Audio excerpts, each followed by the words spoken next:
Hey guys, welcome. Tonight, we step quietly into the past to experience what it was like for an American soldier held in a German POW camp during WW2. We'll feel the daily struggles, the small acts of hope, and the quiet courage that carried men through confinement and uncertainty. Imagine the chill of the barracks, the faint smell of earth and smoke, and the weight of waiting while the human spirit finds ways to endure. Settle in, get comfortable, and let your mind drift gently into this immersive story of life behind barbed wire, a journey through fear, patience, reflection, and the quiet strength that makes survival possible. Finch's first steps into the prisoner of war camp were hesitant, each one heavy with fatigue, uncertainty, and a quiet tension that clung to the air. The gates loomed high, their iron bars casting long shadows over the dusty ground, while the watchtowers stood like silent, immovable sentinels. Beyond the barbed wire, the camp stretched in orderly rows of wooden barracks and gravel pathways, and men moved deliberately, eyes alert, shoulders tense, as though the ground itself demanded caution. Finch felt the weight of the moment pressing on him, aware that this was a place where every action mattered, and yet also a place where time could stretch and fold strangely, almost dreamlike in its rhythm. The guards approached, their faces stern and unreadable, eyes sharp and observant. Finch noticed small, telling details: the way one adjusted his gloves with care, another's steady grip on his rifle, and the rhythm of their patrols across the yard. Each subtle movement reminded him that the camp was both a world of rules and a world of watchful human presence. There was no malice in the moment, only the quiet assertion of control, and Finch felt the weight of his own uncertainty as he fell into line with the others, moving carefully, measuring every step.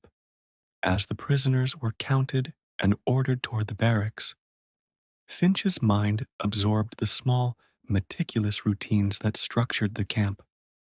Footsteps echoed across the gravel, voices whispered under control, and every motion seemed deliberate, rehearsed, and necessary. The barracks themselves were austere. Wooden bunks lined the walls, the smell of sawdust and dry wood filled the air, and the men began to adjust to the rhythm of life, here stacking blankets, arranging personal items, and settling into a strange new normal.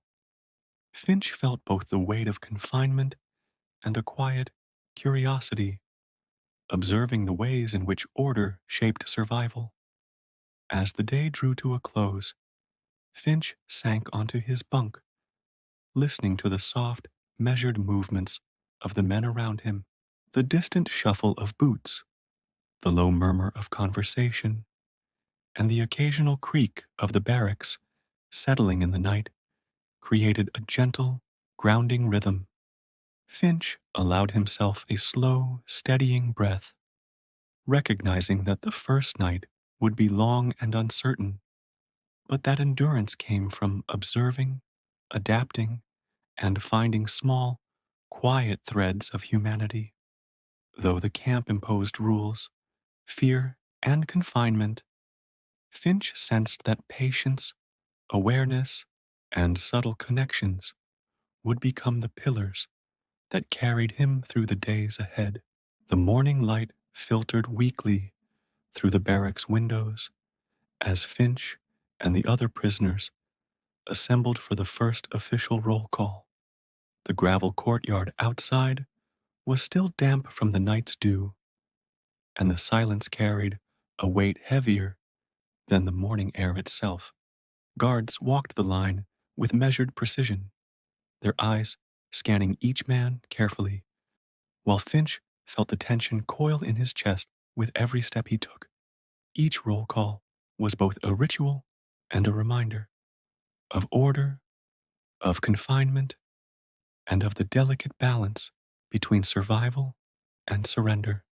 Finch observed the way the men moved, the subtle ways they adjusted their posture, shuffled their feet, or shifted their weight to stay ready for the commands that could come at any moment. The rules of the camp, though strict and unyielding, were also predictable, and predictability offered a fragile comfort. Finch noted the cadence of voices calling out names, the rhythm of counting heads, the sharp, deliberate gestures of the guards. The monotony itself became a strange anchor, allowing the mind to settle into a rhythm, a quiet repetition that provided structure in an otherwise uncertain existence. After the roll call, Finch was led through a series of basic instructions: where to line up, how to carry out daily chores, and the expectations of obedience that shaped each day. At first, the rules felt suffocating, each command a small reminder of powerlessness, but over time, Finch recognized the necessity of attention and adaptation, observing closely, remembering each detail, and moving with careful precision became tools for endurance. Even the smallest errors could draw the eyes of authority, and Finch found that mindfulness, patience, and measured movement were quietly heroic in their own way. As the hours passed, Finch began to notice the subtle interactions between the men themselves, whispers of routine, shared knowledge about how to manage the cold mornings, the quiet passing of information about schedules. These small gestures were the human thread that ran through the rigid structure of the camp. They were not loud or conspicuous. They were the delicate signs of resilience, a reminder that even in confinement, connection persisted. Finch allowed himself to study these dynamics, understanding that survival depended not only on obedience, but on awareness, observation, and a quiet attentiveness to the world around him. By the end of the first day's roll call and lessons, Finch returned to his bunk, feeling both drained and alert.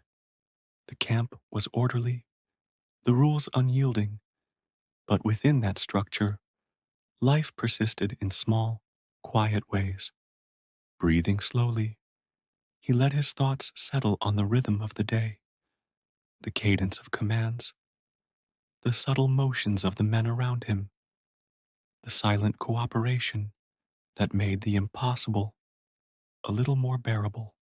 And as night approached once more, Finch understood that endurance was not measured by grand acts, but by careful observation, patience, and the quiet, steady presence of humanity in even the smallest gestures.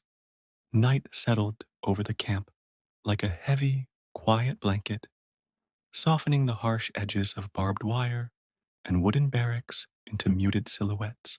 Finch lay on his bunk, staring at the low ceiling above, listening to the subtle sounds of men moving quietly, settling in for the night, adjusting blankets, or quietly whispering observations to one another. The darkness amplified every sound: a footstep on gravel, a distant cough, the faint creak of a barracks post settling. Each noise reminded him of the fragile reality of his situation, a world bounded by rules, vigilance, and uncertainty, yet still filled with life. The first night was the longest. Finch's thoughts wandered unbidden: home, family, the familiar routines, now distant and almost dreamlike. He felt the contrast sharply: the ordinary life he had taken for granted, and the confined, measured rhythm of the camp. Yet, even amid fatigue and uncertainty, he noticed the small details that offered quiet reassurance. A fellow prisoner adjusted his blanket carefully. The guard's measured steps outside carried a predictable cadence, and the cold draft that seeped through cracks in the wooden walls reminded him that he was still alive, still aware, still present in this strange confined world. Sleep was elusive. Finch tried to let his body relax, yet his mind remained alert to the possibilities of the night, the subtle dangers, the shifting shadows, the unpredictable sounds. He became attuned to the rhythm of the camp at night, the quiet movement of the men, the faint rustle of clothing, the distant hoot of an owl beyond the fences. Even in darkness, patterns persisted, and by observing them, Finch found a fragile sense of control. The world outside the barracks might have been uncertain, but the interior had its own rhythm, its own order, and understanding that rhythm was a form of endurance. As the hours wore on, Finch allowed himself small, private moments of reflection. He thought of letters from home he might never receive, of meals long forgotten, of quiet mornings in the sunlight before the war had begun. These thoughts were bittersweet, providing both comfort and sorrow, yet they grounded him. He realized that survival in captivity depended not only on obeying rules and enduring hardship, but also on preserving memory, imagination, and the subtle humanity that persisted even in confinement. By the time the first faint light of morning seeped through the cracks in the barracks, Finch had settled into a fragile, uneasy sleep. The first night had tested him, not with dramatic events, but with quiet tension, reflection, and the weight of the unknown. Yet in that stillness, he discovered the beginnings of resilience, patience, observation, and the quiet capacity to endure, even in the most uncertain of circumstances. And as he drifted, body heavy with exhaustion and mind slowly yielding to rest, Finch carried with him the delicate understanding that each day in captivity would be a test, but one he could navigate with awareness, care, and steady endurance. Morning routines brought the first challenge Finch had expected, but dreaded nonetheless: food. The men lined up silently at the small mess area, each carrying their own tin or cup, the air thick with the scent of thin broth and the faint tang of stale bread. Portions were small, measured, and insufficient, but the act of lining up, of waiting, and of sharing this ritual with others offered a fragile sense of structure. Finch observed the careful movements of the men around him, noting the unspoken ways they rationed, shared, and endured, learning quickly that food was as much about psychology as sustenance. The meals themselves were often repetitive: watery soups, coarse bread, and occasional scraps of meat that seemed almost symbolic in their rarity. Finch learned to adjust, chewing slowly, savoring each bite, and appreciating the warmth of a shared meal more than its taste. Conversations were subdued, whispers of strategy for conserving food or planning small acts of ingenuity. But even the quietest exchanges carried a weight of human resilience. In the scarcity, every gesture of care, splitting a piece of bread, passing along a cup of water, became an act of connection, a subtle assertion of humanity amidst confinement. Hunger became a companion, persistent yet strangely manageable when approached with patience. Finch noticed the rhythms of the men's bodies adjusting, the slower steps, the careful allocation of energy, the quiet attention to small physical needs. The camp, despite its austerity, had developed a hidden pattern, an unspoken understanding among the prisoners about survival, endurance, and the small but meaningful ways to mitigate deprivation. Finch realized that observing these patterns was as essential as the food itself, providing both guidance and reassurance in the constrained environment.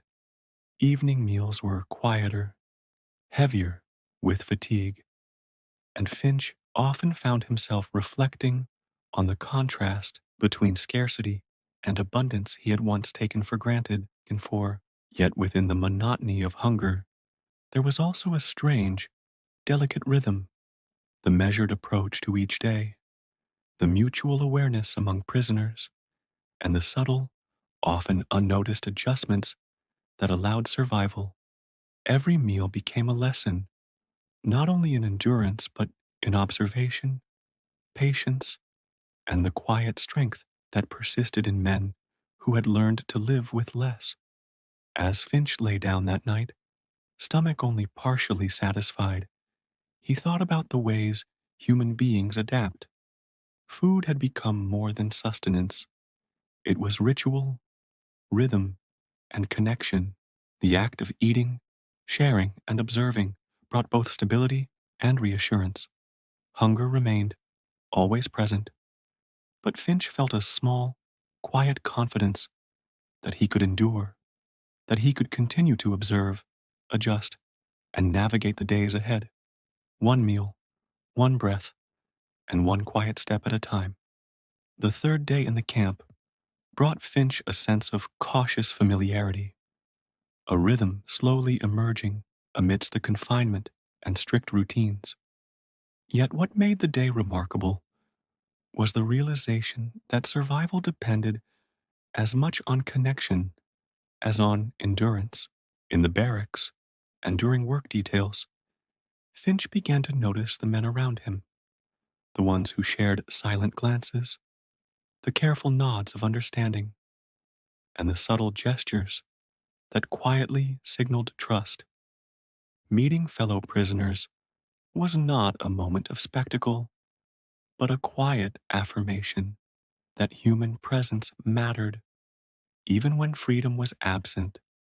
Introductions were often muted, names were exchanged softly, ranks were seldom emphasized, and stories were shared in fragments during fleeting moments over a thin breakfast while washing utensils or during the rare minutes of leisure in the courtyard.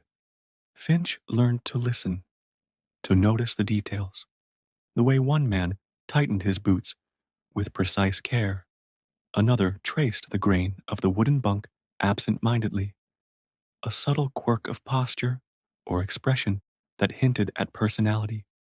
These small observations became lifelines, bridges between strangers in a world defined by walls and rules. Some prisoners had seen more than Finch.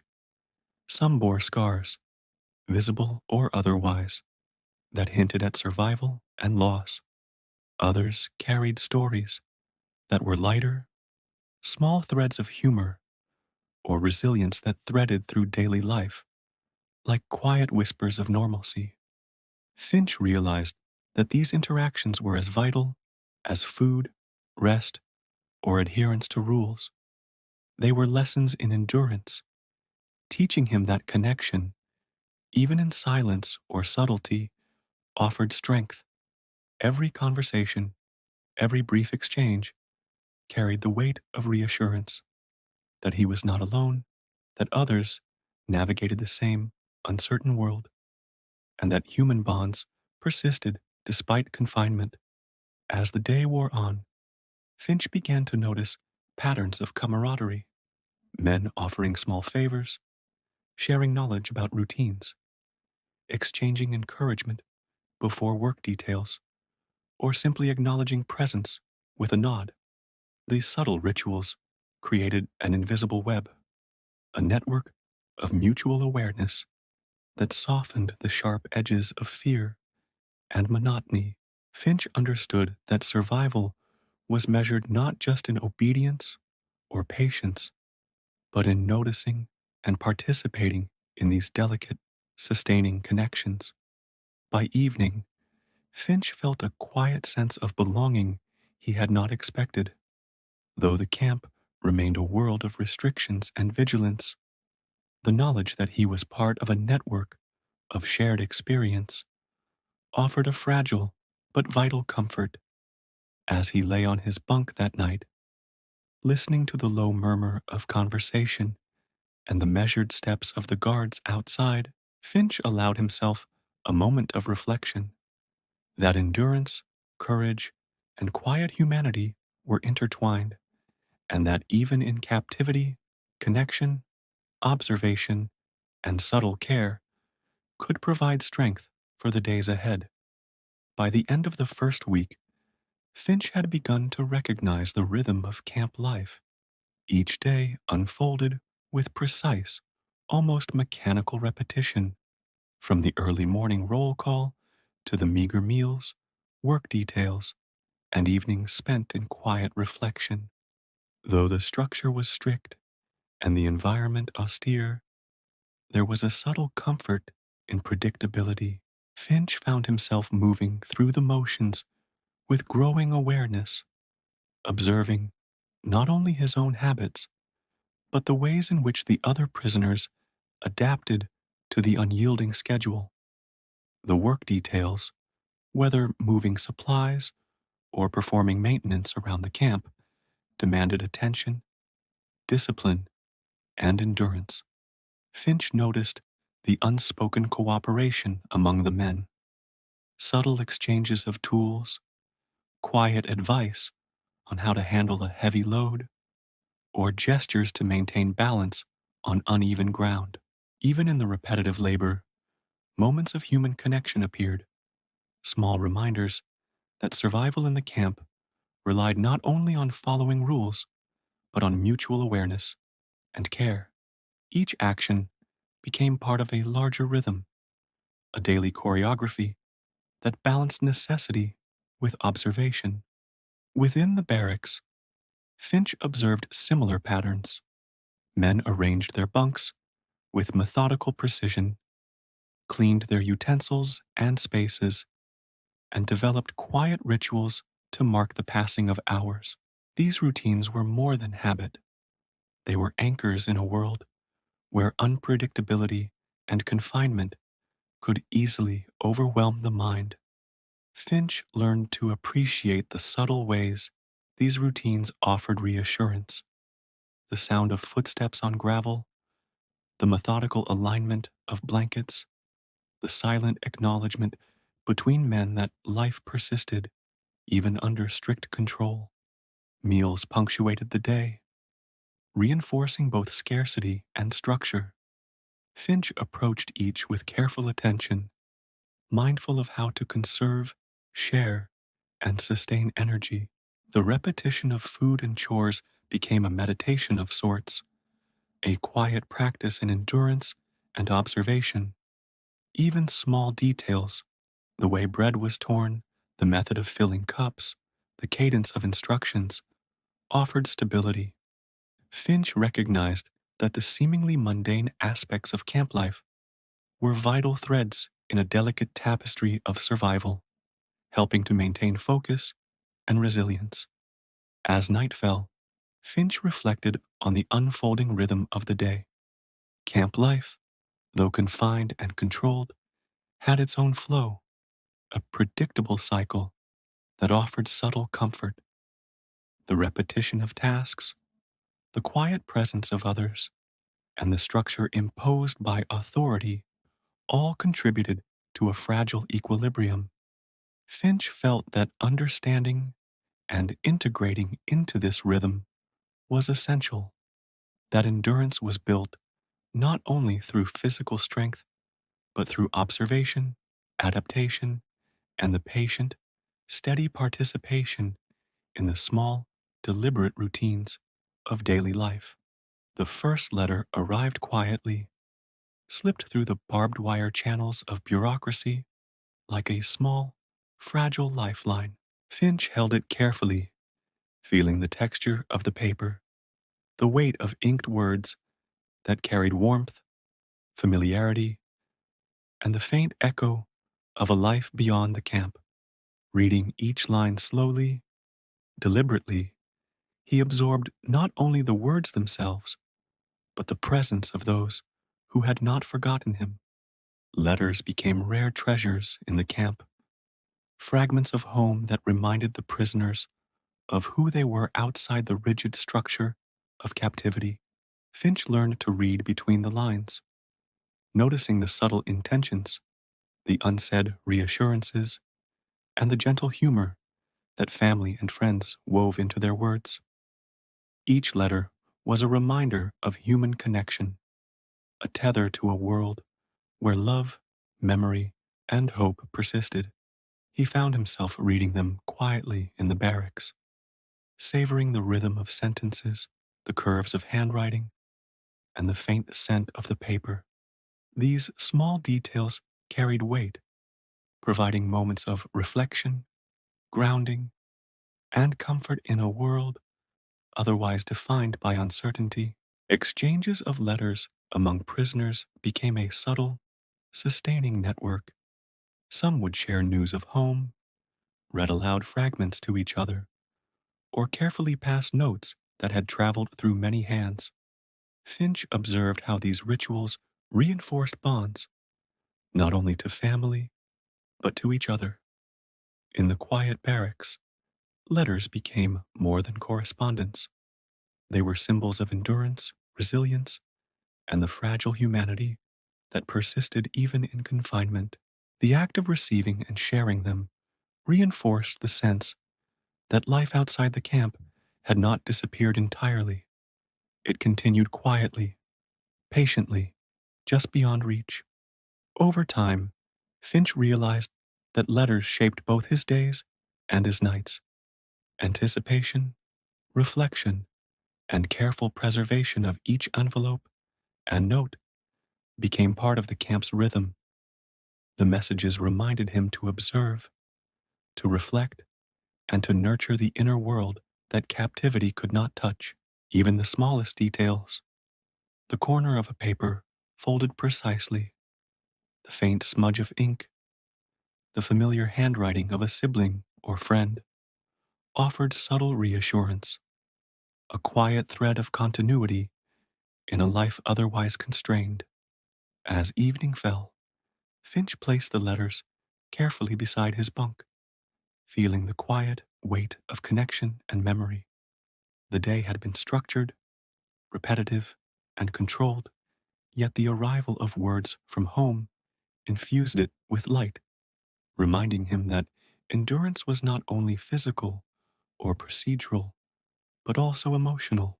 Letters were proof that human presence, care, and attention could reach him even here. And as Finch lay down, letting the quiet of the night settle around him, he felt that hope, reflection, and the gentle memory of home were as vital to survival as food, routine, or observation. Small, sustaining forces that carried him through the uncertainty of captivity. Finch quickly learned that the guards were a constant presence, a rhythm that dictated both movement and thought throughout the camp. Their steps echoed across the gravel, steady and deliberate, a reminder that each action, each misstep, could have consequences. Yet beyond the immediate vigilance, Finch began to notice subtle patterns in their behavior. The way one adjusted his helmet, just so. Another traced the perimeter with a careful gaze. A third pacing with quiet deliberation. Observation became a tool for understanding, a way to navigate the constraints of captivity with measured awareness. There was a quiet, human element to the guards that Finch had not expected. Some carried themselves with rigid professionalism, others with a distracted casualness, a faint sigh or muttered comment escaping them as they walked. None were friends, and yet these small, almost imperceptible details allowed Finch to anticipate movements, predict routines, and adjust his own actions accordingly. In a place defined by authority and restriction, such observations became vital. The human quirks within the structure of power offered a form of quiet reassurance, Even the enforcers of rules were, in subtle ways, human. Interactions were brief, functional, and often silent. Orders were given with crisp efficiency, heads counted with precision, and deviations were noted quickly. Finch learned to move with care, to anticipate instructions, and to recognize the cadence of commands that dictated the camp's rhythm. Observing the guards became an exercise in patience and attentiveness, noting the timing of patrols, the gestures that signaled approach, and the spaces in which one could move with minimal attention. These insights became as essential as food or rest, a quiet strategy for maintaining stability within confinement. Yet there was also a reflective aspect to watching the guards. Finch considered the ways in which power shaped behavior, the tension between authority and routine, and the subtle pressures of responsibility that existed even for those tasked with enforcing order. Observing them was not simply about survival, it was a meditation on human nature, discipline, and the delicate balance between control and care. Even in a place defined by rules, hierarchy, and vigilance, Finch noticed that attentiveness and reflection offered a form of agency, a quiet way to remain engaged with the world around him.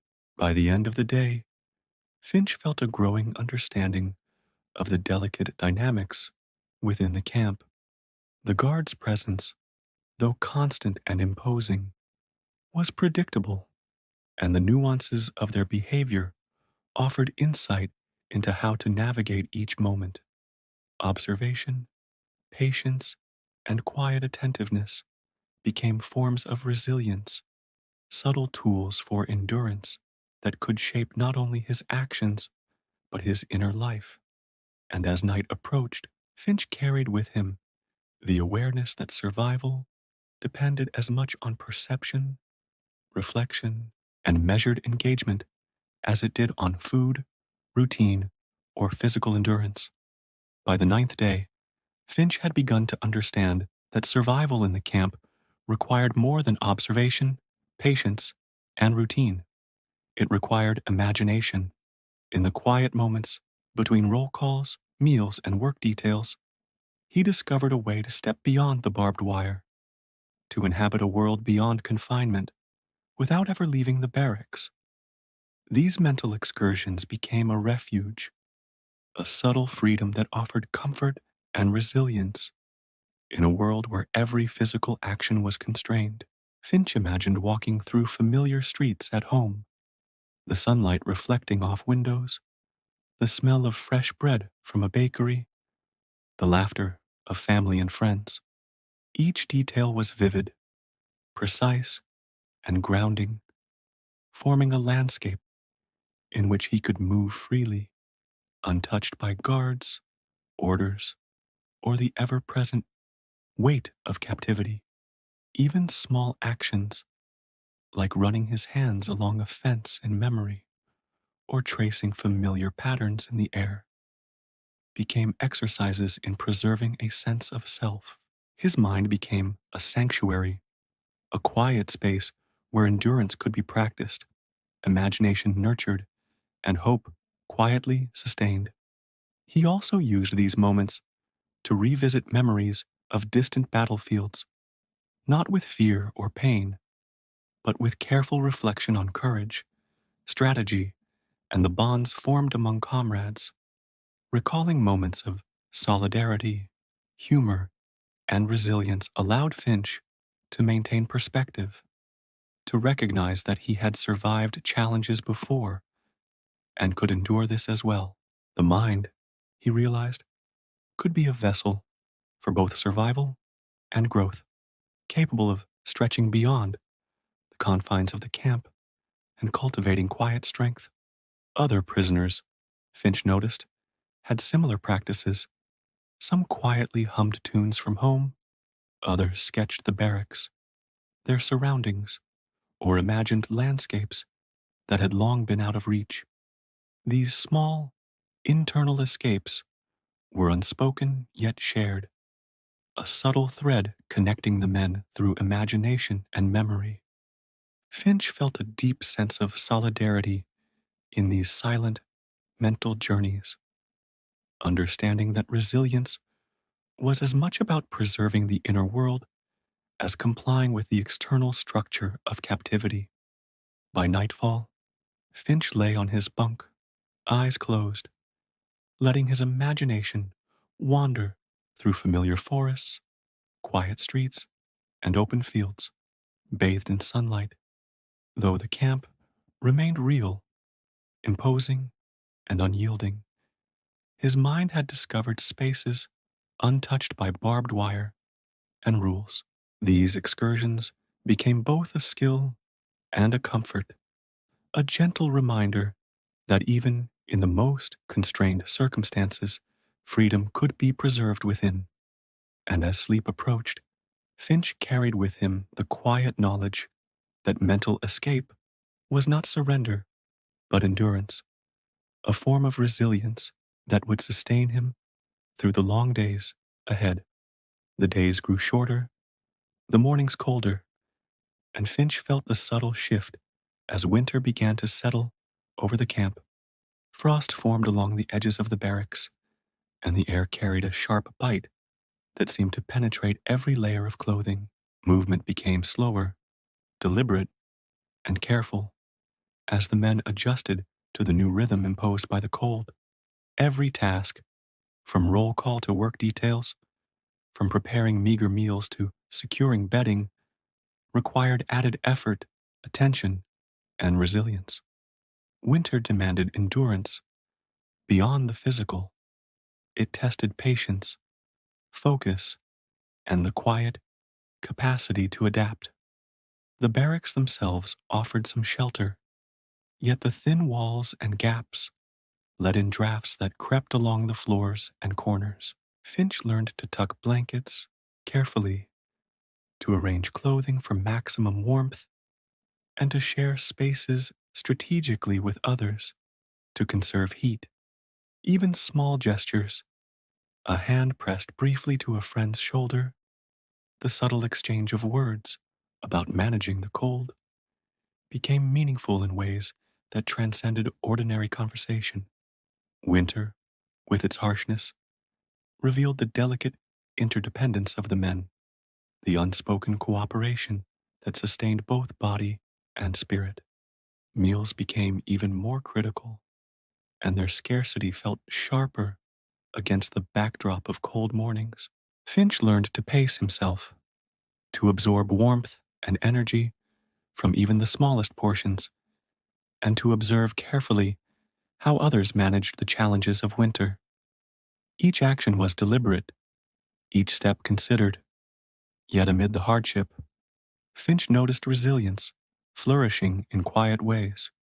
The careful layering of blankets, shared knowledge of sheltered spots, and the subtle rituals that helped maintain morale.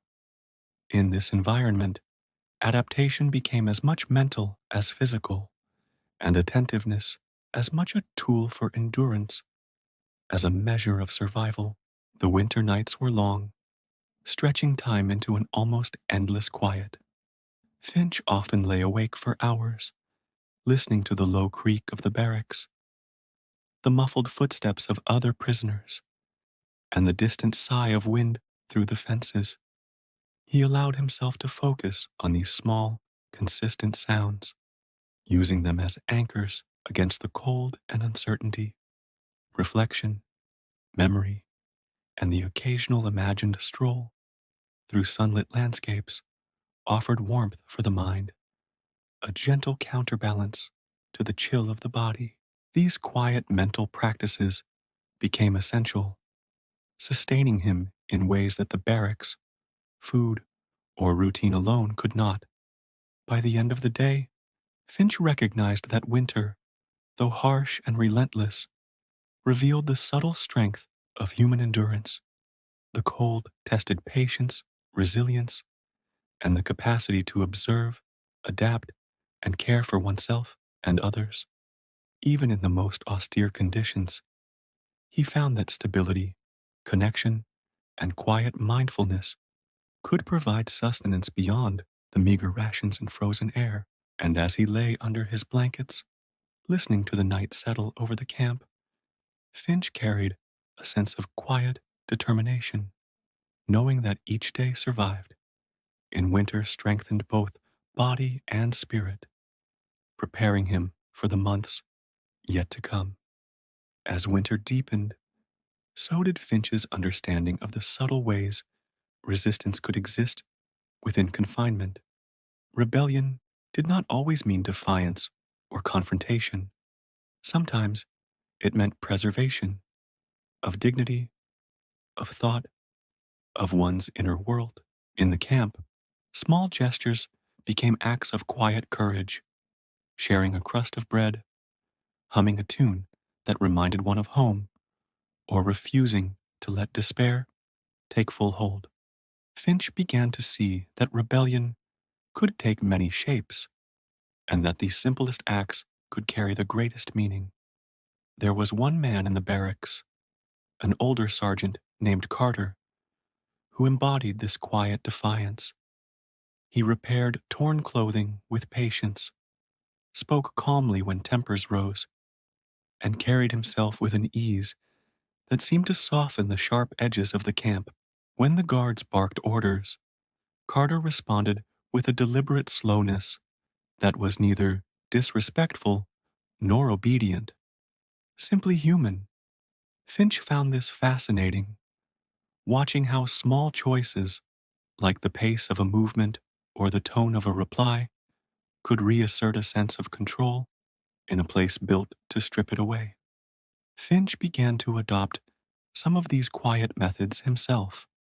He learned to answer the guards evenly, to move with purpose rather than haste, to think carefully before responding to demands. These small decisions felt like reclaiming pieces of himself, invisible victories that built strength where open resistance would have been crushed. Even a moment of laughter between prisoners, a shared glance that conveyed understanding, became an act of rebellion against the dull weight of hopelessness. The men also found ways to maintain fragments of identity. Some carved initials into wood, others composed small poems or etched faint markings into the ground. These traces were fleeting, easily lost or erased, yet their creation mattered. Finch realized that resistance was not only about escape or defiance, it was about memory, the refusal to let the world forget that they were individuals, not numbers. In this quiet, deliberate way, the prisoners continued to exist as men, not merely captives. As night fell, Finch sat in silence, feeling the steady rhythm of breathing around him. There was a calm pride in their persistence, a shared understanding that survival itself was an act of rebellion. Every day lived with awareness, every thought preserved against the dulling weight of captivity was a victory that no guard could see. And as he closed his eyes, Finch understood that rebellion did not need to be loud to be powerful. Sometimes it was found in silence, patience, and the simple refusal to surrender the mind to despair. Some evenings when the cold pressed close and the camp fell into a hush, Finch would think about letters, the ones he had written, the ones he had never received, and the ones that had vanished somewhere between front lines and fences. Letters were more than ink and paper. They were small lifelines of memory and meaning, the threads that connected the camp's silence to the world beyond. Every man in the barracks understood this. The arrival of mail was like a quiet holiday, a brief reminder that life still existed beyond the wire. Finch had written his first letter soon after his capture. It was short, measured, written in careful words that would pass censors without drawing attention. He had tried to say much with little, that he was alive, that he hoped everyone was well, that he thought often of home.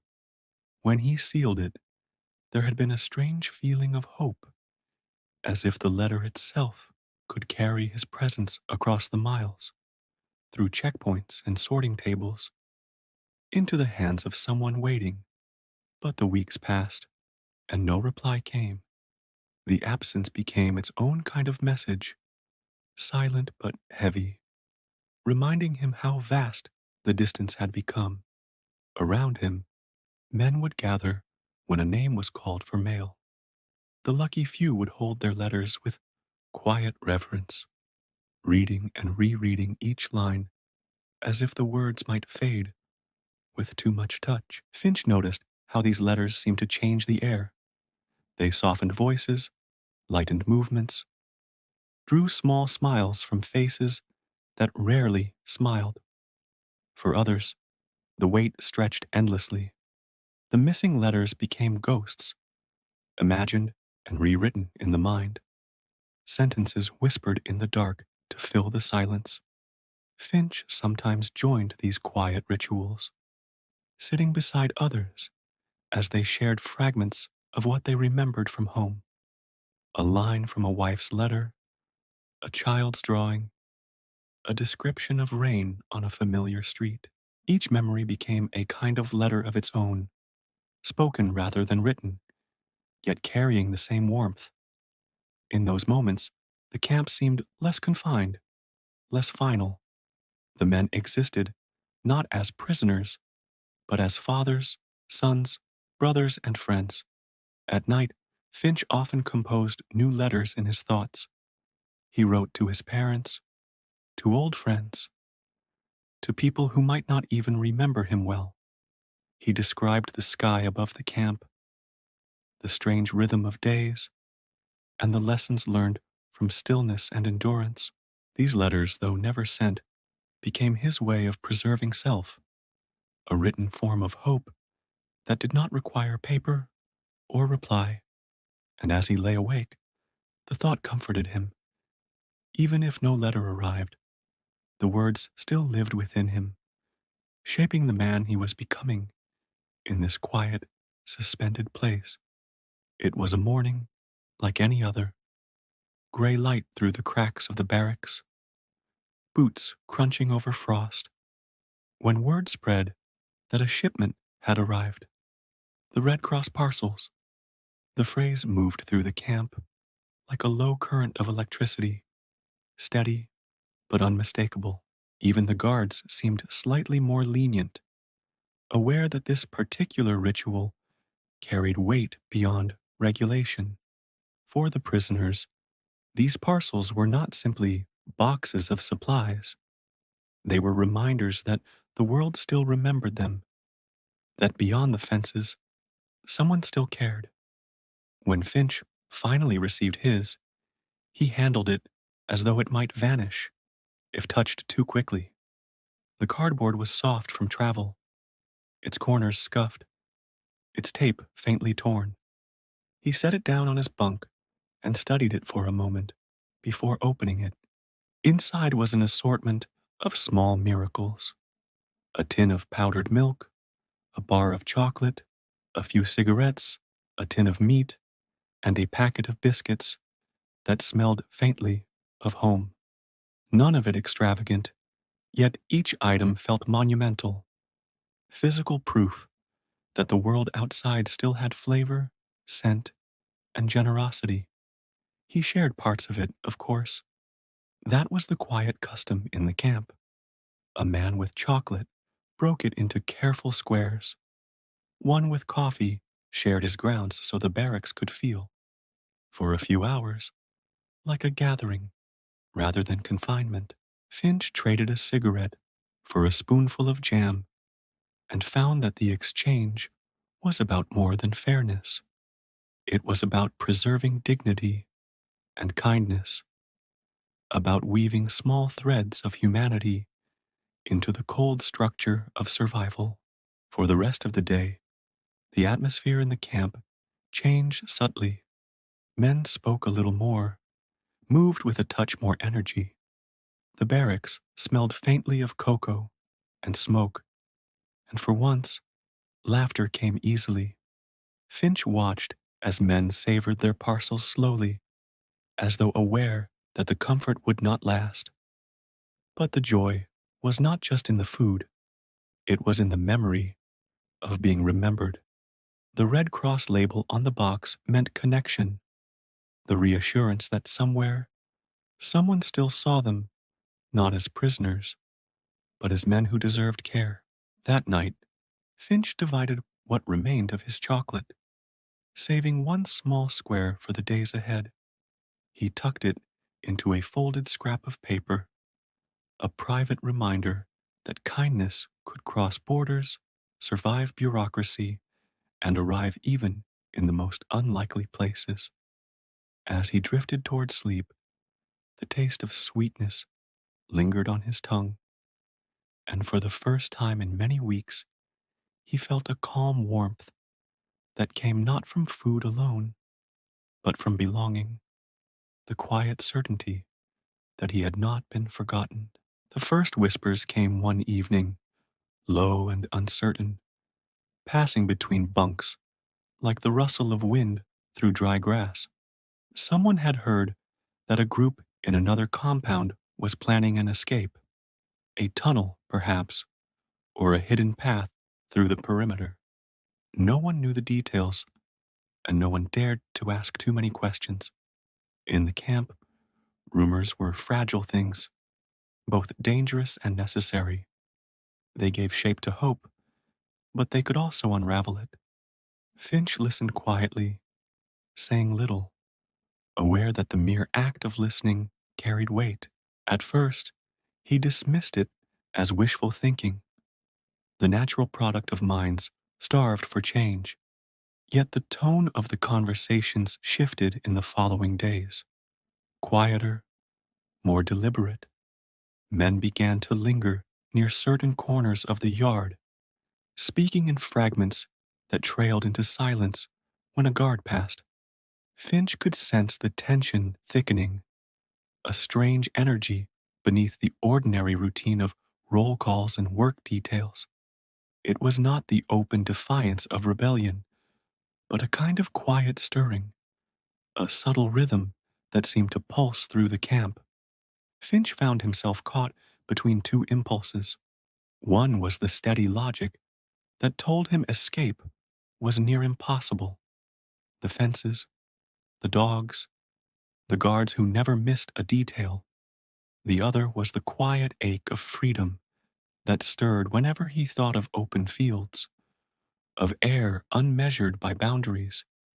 It was a conflict he felt deeply, one that mirrored the balance he had tried to maintain since capture, between patience and longing, between acceptance and endurance. One night, while washing tin cups at the pump, Finch spoke softly with Carter, the older sergeant who always seemed to know more than he said. Carter's eyes glinted faintly in the dim light as he muttered, "If someone makes it, it's a victory for all of us, even if we stay." The words lingered in Finch's mind long after they parted. Escape, he realized, was not always about running. Sometimes it was about the belief that escape was still possible, that walls could be breached, if not by body, then by spirit. As the days went on, the rumors neither faded nor became clear. They existed in that delicate space between truth and hope, enough to spark quiet dreams, but not enough to act upon. Finch noticed how men seemed to stand taller, how conversations carried a faint charge of possibility. Whether the tunnel was real or imagined no longer mattered.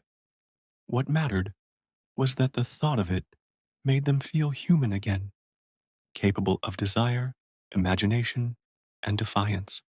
And as Finch lay awake that night, listening to the soft breathing around him, he realized that sometimes hope itself was the purest form of escape. It began, as most things in the camp did, with quiet.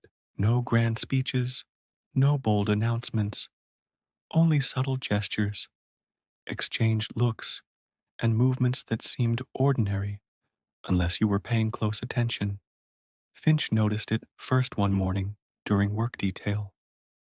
Three men lingering near the tool shed, longer than usual, their conversation clipped but deliberate. Later, he saw one of them walking with a small piece of wood hidden beneath his coat.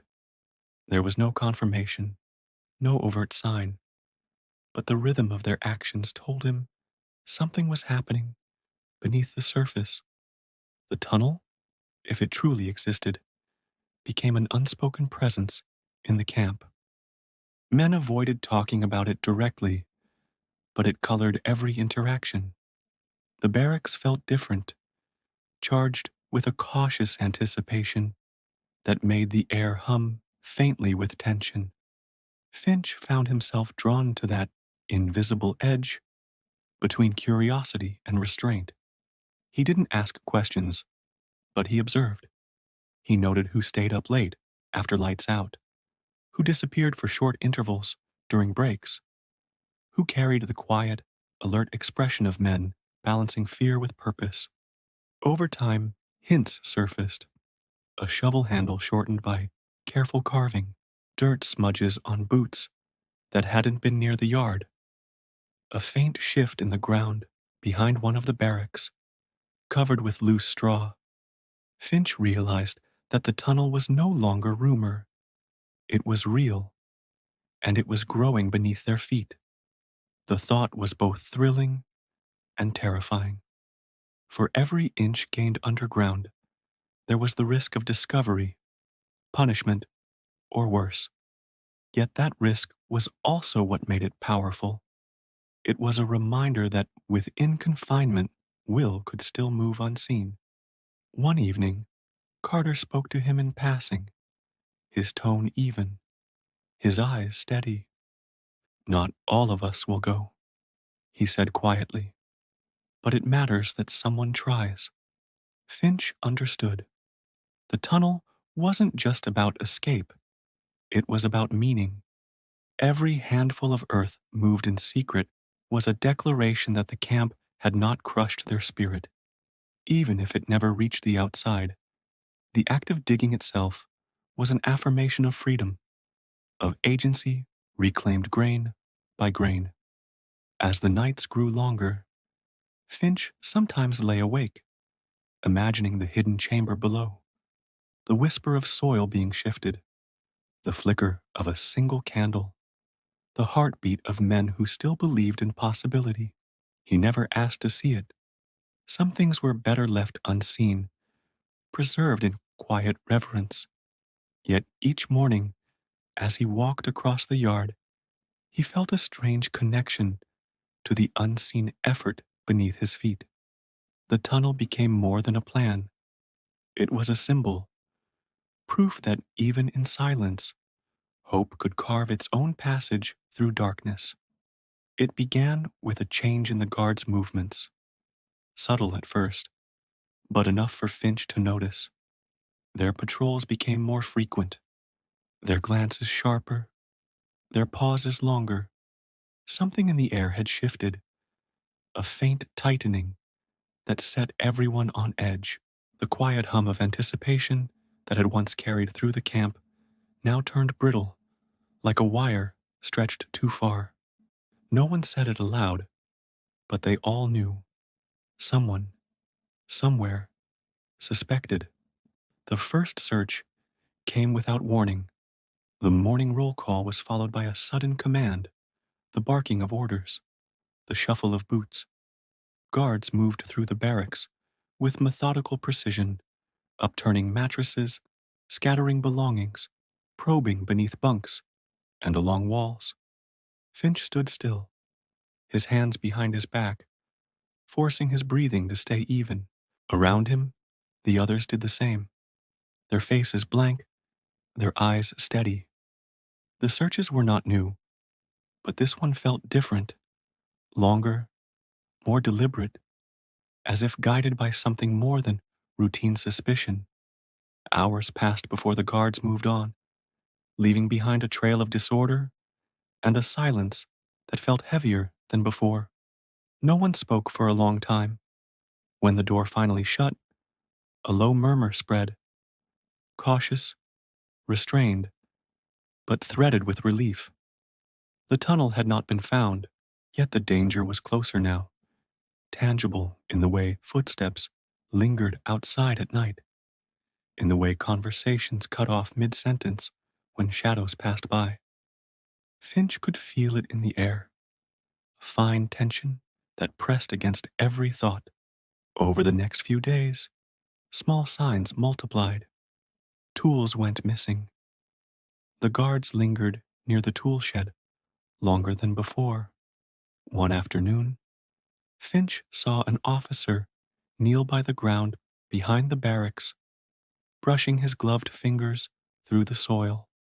He straightened slowly, said nothing, and walked away. But the gesture was enough to send a shiver through the camp. The men went quiet that night, each lost in his own thoughts of risk and consequence. The tunnel, once a symbol of hope, had become a fragile thread stretched to its breaking point. That evening, Carter sat across from Finch, his voice low and even. "Whatever happens," he said, "they can't take back what's already been done." Finch nodded, understanding that the meaning of the tunnel was no longer tied to success or failure. It had already served its purpose, to remind them that even under watch, even under threat, they could still act. As darkness settled, Finch listened to the distant sound of boots on gravel, the rhythm of authority pacing the perimeter. Yet beneath it all, he sensed another rhythm, the quiet persistence of will, still moving unseen, still alive. The discovery came just before dawn. A sudden shout, sharp and foreign, cut through the cold air, followed by the thunder of boots against frozen ground. The camp stirred, men jolting upright as the guards poured into the yard. Finch didn't need to see it to know. The tunnel had been found. The realization moved through the prisoners like a wave of cold water, shocking yet inevitable. There was no defiance, no panic, only a silent acknowledgement that the fragile boundary between secrecy and exposure had finally collapsed. The guards moved with grim efficiency, herding the men into lines as the officers barked orders. The tone was different now, harsher, stripped of the usual mechanical routine. This was personal. Finch stood among the others, feeling the sting of cold wind against his face as the officers paced before them, holding shovels and boards as evidence. Dirt clung to the tools, the color of betrayal. The officer's voice carried through the still air, accusations, demands, threats. But Finch heard little of it. His attention was on the faces beside him, calm, resigned, determined not to show fear. Eventually, a few men were taken aside, those who had dug, or at least those the guards believed had. Carter was among them. His expression never wavered as he stepped forward, his movements slow, deliberate, as though he were walking into another ordinary morning. The others watched in silence. Punishment in the camp was not a spectacle of violence, but of endurance. It was designed to break the spirit more than the body. Hours later, when Carter returned, his hands were raw, his face pale, but his eyes still steady. He said nothing. He didn't need to. The men understood. That night, the camp was quieter than ever. The guards lingered outside longer, their lamps casting long shadows that reached through the cracks of the barracks. The tunnel was sealed, filled with dirt and stones, its existence erased as if it had never been. But for Finch and the others, It remained, not as a plan, but as a memory of courage, of motion in stillness, of men who had dared to reach beyond the wire, even for a moment. The punishment, harsh as it was, could not undo what the act had meant. Finch lay awake for a long time, staring at the faint outline of the ceiling. He thought of the soil beneath the camp, now packed again and silent, holding the traces of hands that had shaped it. There was sadness, of course, but beneath it, something steadier, a quiet pride. The tunnel might have been buried, but the spirit that had created it was still alive, invisible, yet unbroken. And as the cold crept in around him, Finch realized that the true measure of resistance was not in its success, but in its endurance, in the simple refusal to stop believing that freedom could still exist even beneath the ground. In the days that followed, a heavy quiet settled over the camp, not the ordinary stillness of fatigue or cold, but something deeper, like a pause in the rhythm of breathing. The discovery of the tunnel had left a mark, invisible yet unmistakable. The men spoke less, moved slower, and carried themselves with a restraint that came not from obedience, but from exhaustion. It was as if every sound now echoed louder, every movement carried more weight. The camp itself seemed to listen. Finch noticed the change most in the evenings, the usual murmurs that filled the barracks after roll call, quiet laughter, low talk, the shuffle of cards, had faded. In their place came long stretches of silence, broken only by the creak of wood and the distant steps of the guards. Men lay awake longer, each lost in thought. Some stared at the ceiling, others at their hands, as if trying to remember what freedom had once felt like. The air was thick with unspoken reflection, with the kind of tiredness that sleep couldn't ease.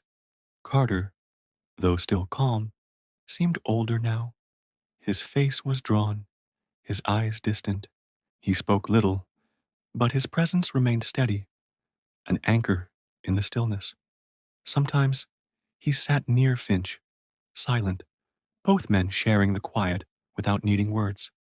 They had learned that in places like this, silence could be both a burden and a balm, heavy with memory, yet also a refuge from despair.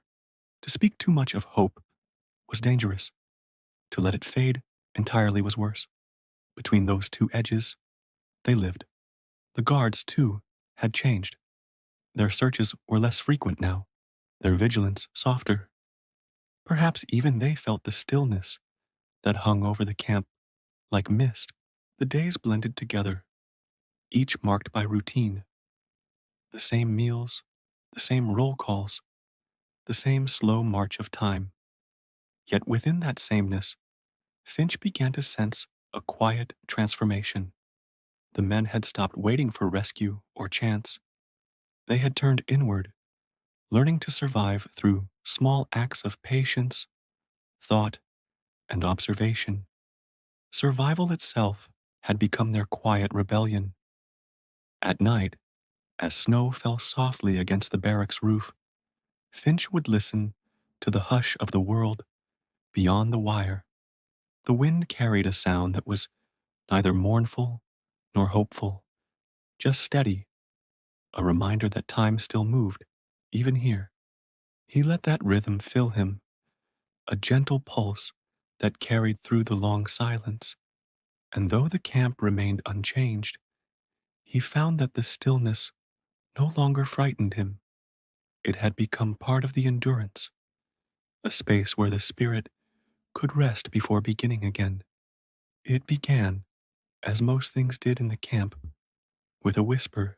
A murmur passed from bunk to bunk, carried on cautious voices and half-believing smiles. At first, Finch thought it was just another story to pass the time, another fragile piece of hope that would crumble under the morning roll call. But this one was different. There was something in the air, a subtle shift that stirred beneath the usual monotony. The guards seemed tense, distracted even, their orders sharper, but their eyes distant. By midday, the whispers had grown louder. Someone claimed to have heard artillery in the distance during the night. Another swore that one of the guards had mentioned the front collapsing. No one knew for sure. Yet in a place where every day had felt the same for so long, the smallest change felt enormous. The men began to move differently, slower but watchful. Meals were eaten in silence, not out of despair this time, but out of a strange, nervous anticipation. Hope, long buried under routine, was beginning to stir again. Finch sat beside Carter near the barracks wall, their breath fogging in the cold. You think it's true? Finch asked quietly. Carter didn't answer at first. He was staring past the wire, his expression unreadable. Finally, he said, if it is, it'll reach us when it's meant to. Rumors travel faster than armies. There was no cynicism in his tone, just a quiet caution, the voice of a man who had learned that hope, though necessary, could be fragile enough to break if held too tightly. Still, that night, something felt different. The guards' radios buzzed more often, and there was an unfamiliar energy in their movements, something restless, uncertain. A few men claimed they'd seen trucks heading west. Headlights dimmed. Finch lay awake, listening to the wind rattle the thin walls, wondering if somewhere beyond the horizon the world was changing. He imagined tanks rolling over frozen fields, soldiers advancing through snow and smoke, inching closer to this forgotten place. The next morning, the guards' roll call was brief, their voices hurried. One of them kept glancing toward the woods beyond the fence. After they left, a ripple of quiet conversation filled the air. Even Carter allowed himself a faint smile. If they're nervous, he said softly, then something's coming. Finch didn't reply, but deep inside, he felt it too, a quiet vibration beneath the stillness, like the earth itself preparing to turn. For the first time in months, the silence of the camp didn't feel endless. It felt like a pause before sound, the breath before a song, the still moment before dawn. The morning arrived in an almost ordinary way, with frost on the barracks roof and the thin sunlight filtering through the barbed wire. Finch had grown accustomed to the rhythm of the camp, but this day carried a subtle difference, almost imperceptible at first. The air was still, but lighter, as if the world beyond the fence had shifted in some invisible way. The usual distant rumble of artillery had vanished overnight, leaving only the low wind moving through the trees, whispering in a cadence that felt both strange and welcome. Finch noticed the change immediately, standing at roll call with the others and realizing that the silence itself was a presence, heavy yet reassuring. The men moved cautiously, not daring to speak too loudly, yet unable to resist the careful glances toward the horizon. Conversations were hushed, punctuated by sighs of disbelief. Many had long learned that hope could be fragile, that rumors could excite only to disappoint. Yet this morning's quiet held something different, a kind of expectation that had substance, not just imagination. The guards, too, seemed tense. They barked orders sharply, but their movements carried a subtle hesitation, a glance over the shoulder, as if they, too, felt the world shifting beyond their control. Throughout the morning, Finch walked the barracks, observing the faces of the men around him. Eyes were sharper now, brows lifted, and even the smallest movements carried new meaning. Some tried to work as if nothing had changed, shoveling snow or repairing wood, but the rhythm was altered. Others gathered in corners, sharing half-whispered thoughts, imagining what might come if the silence truly meant the front had shifted. Finch noticed how every man balanced hope with caution, learning that the two could coexist, a fragile equilibrium in which imagination and observation danced together. By midday, even the guards had grown quieter. Footsteps were measured, commands fewer. Finch felt the tension stretch taut across the camp, a wire connecting every man to the unknown world outside. The silence was not empty. It was charged, filled with possibilities, with moments of reflection, and with the faint taste of freedom that lingered just beyond reach. Men began to hum quietly, small tunes from home, letting the music anchor them to memories of warmth, family, and familiar streets. Each note, soft and deliberate, carried an invisible weight, a gentle reminder that life outside the camp had not disappeared. As afternoon approached, movement increased, yet cautiously. A distant rumble, faint, almost imperceptible, reached them, followed by a thin line of smoke curling over the trees at the horizon. It was subtle, almost dreamlike, but undeniable. Carter stood beside Finch, his expression unreadable, but steady, and whispered, "It's happening. They're coming." A shiver ran through Finch, a mixture of fear, relief, and disbelief.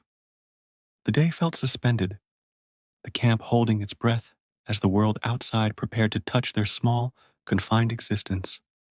Evening came, and the shadows stretched long across the yard. Guards paced less often now, their attention divided, leaving space for the men to gather in small groups.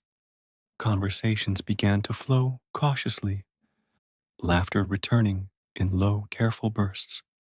Finch felt a gentle warmth in his chest, a quiet sense that endurance, patience, and reflection had carried him to this moment. And as the sun dipped below the horizon, bathing the camp in a soft, golden light, he understood something profound. The guns had fallen silent, but the real victory was quieter, deeper, the quiet persistence of hope, of humanity, and of survival itself. The dawn arrived quietly, as if the world itself had been holding its breath, and Finch awoke to a sky streaked with soft pinks and golds. For months, mornings had been gray, controlled, predictable, each one weighed down by frost, routine, and the ever-present watch of guards. Yet this day felt different. The light seemed to spill slowly over the barracks, over the barbed wire, carrying with it a sensation both fragile and powerful, the unmistakable sense that something beyond the fences was changing. Finch felt it in his chest, a subtle flutter of hope that had been dormant for far too long. Men emerged from their bunks with careful caution, but their movements carried a quiet anticipation. Eyes scanned the horizon, lingering on shapes of distant trees, the soft curve of hills, and the muted colors of a world still intact despite months of confinement. Conversations began, first in whispers, then in soft laughter, a sound that felt almost foreign, yet deeply familiar. The camp, long defined by routine and watchfulness, seemed to exhale collectively, each man breathing in the fragile promise of a day that could be different. Even the guards were affected, though Finch noted it subtly. Their steps were slower, their orders fewer, their gazes flicking outward more often than down at the prisoners. For the first time, the boundaries of authority felt less rigid, not gone, but softened by the knowledge that the world outside was shifting. Finch watched carefully, understanding that observation, patience, and quiet attention had carried him through to this point. The long months of endurance, reflection, and small acts of defiance, letters written in thought, silent rebellions, whispered memories, all had led here to a day that could almost, just almost, be called free. Breakfast was shared in silence, each bite deliberate, the men cautious, yet buoyed by an unspoken understanding. Carter moved among them, offering a nod here, a quiet word there, his steady presence grounding them, even as hope surged.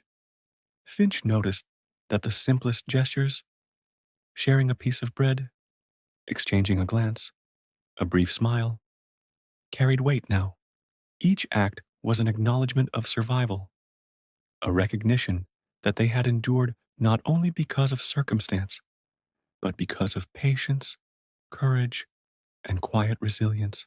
By mid-morning, distant sounds reached the camp. Trucks, voices, the low murmur of activity far beyond the fences. Men pressed against the edges of the yard, straining to see, to hear, to feel the first real sign that the world outside was reclaiming them. Finch felt a strange mix of anxiety and relief, the tension of months stretching to its limit, then releasing in a breath that seemed to sweep across the camp. It was not yet freedom, but it was the first light of it, tangible and delicate, touching hearts before touching hands. As the sun climbed, spilling gold over wire and frost, Finch allowed himself a small, quiet smile. The long months of endurance, the silent struggles, the whispered hopes, and the careful observation of life all had led to this fragile dawn. Around him, the men shared glances, nods, and soft laughter, their spirits lightened but tempered by experience. The first light of freedom had arrived not in triumph or fanfare, but in gentle awareness, a quiet awakening that carried the promise of the days to come. Finch felt it fully, a warmth in his chest that no frost could touch, a reassurance that even in the darkest months, the human spirit could endure, observe, and finally rise. The day of liberation arrived slowly, like a quiet tide creeping across the shore. Finch stepped into the yard with the others, boots crunching over frost that had softened in the morning sun. Guards had retreated to the edges, their authority diminished by the unseen force of change. The camp, once defined by barbed wire, orders, and endless routine, now seemed to hold its breath, waiting for the first real step into a world that had continued without them. Finch felt the unfamiliar weight of uncertainty and possibility, both thrilling and delicate in its balance. The gates opened, and for the first time in months, men crossed the threshold with cautious steps, their eyes wide with disbelief. Some stumbled forward as though testing the solidity of the earth beyond the fences. Others paused, lingering, breathing deeply, as if the air itself carried new meaning. Finch's own heart thudded with a slow, steady rhythm, each beat a reminder of endurance, of nights spent awake, of small acts of observation and quiet rebellion that had sustained him through long, frozen days. The outside world was no longer distant. It was here, tangible, and waiting. As the prisoners moved beyond the camp, their senses filled with small, vivid wonders, the sound of birdsong, the distant clatter of vehicles, the scent of earth and snow mingled with smoke. The world was ordinary and extraordinary at the same time, familiar, yet touched by months of absence. Finch noticed how carefully they all stepped, as though the ground itself was precious, each moment outside a gift earned through patience, resilience, and courage. Even small things, the rustle of trees, The curve of a distant hill, the warmth of sunlight on skin seemed amplified, reminders that life continued, fragile and enduring. Carter walked beside Finch, silent for the most part, yet present in a way that spoke volumes. There was a shared understanding in their quiet gaze that freedom was not merely the absence of fences, but the culmination of reflection, endurance, and human connection.